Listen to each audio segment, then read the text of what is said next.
আসসালামু আলাইকুম। তো ইদানিং ফিলিস্তিনি আর ইসরায়েলের মধ্যে যে ঘটনাটা ঘটতেছে ওইটার সম্বন্ধে আমরা সবাই অবগত আছি। আমরা সবাই চাচ্ছি যে ইসরায়েলি পণ্য বয়কট করতে।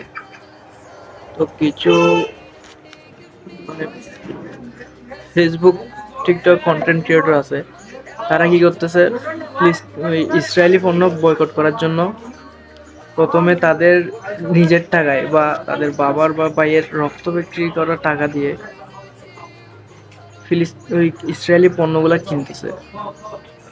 তারপর আচ্ছা, ফার্স্টে বলি, ইসরায়েলি পণ্যগুলো যেহেতু বাংলাদেশে চলে আসছে, দোকানদারের কাছে যেহেতু চলে আসছে, দোকানদার তো বাকিতে নেয় নাই, ঠিক আছে? দোকানদারকে তো আর ওই কোম্পানির লোকেরা বাকিতে দিবে না।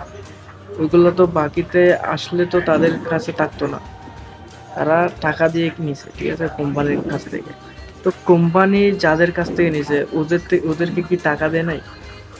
এরকম করে করে ডাইরেক্ট আপনার ইসরায়েলি পণ্য যেখান থেকে আসছে, আপনার ইসরায়েলে টাকাটা তো পাচার হয়ে গেছে, যেহেতু ইসরায়েল থেকে ইনপুট হয়ে গেছে।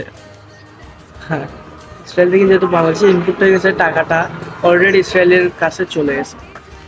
তো তো আমরা কি করতেছি, নিজের টাকা দিয়ে পণ্যগুলা বিক্রি কিনে দোকানদারের কাছ থেকে কিনতেছি। কেনার পরে কি করতেছি, ওইগুলা একজনে ভিডিও করবে, আরেকজনে বোতল থেকে আপনার ওই কোক বা অন্য কিছু, কোকা কোলা আছে, তারপর স্প্রাইট, আরো অনেক কিছু আছে, ওইগুলা ফেলে দিচ্ছি। ফেলার পরে মানুষকে বলতেছি বয়কট হোক, এরকম। তো এরকম ভাবে বয়কট করার জন্য তো আপনার টাকাটা লস হয়েছে না? টাকা লস করে আপনি বয়কট করছেন, ওইটা তো আপনার নিজের ক্ষতি হয়েছে। ইসরায়েলের কাছে তো আপনার তাদের পণ্যের টাকা চলে গেছে।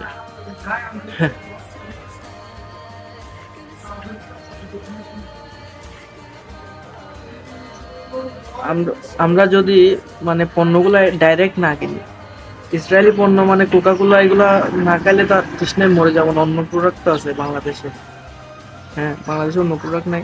তো ইসরায়েলি পণ্য বয়কট করার জন্য আমাদেরকে পণ্যগুলো কিনতে হবে, কেনার পরে ফেলতে হবে। বাপ মানে বাপ ভাইয়ের রক্ত বেড়ে টাকা দিয়ে এগুলো কেনার পরে ফেললে ক্ষতিটা কার হচ্ছে, ইসরায়েলের হচ্ছে নাকি আপনার নিজের? একটু বিবেক দিয়ে চিন্তা করবেন।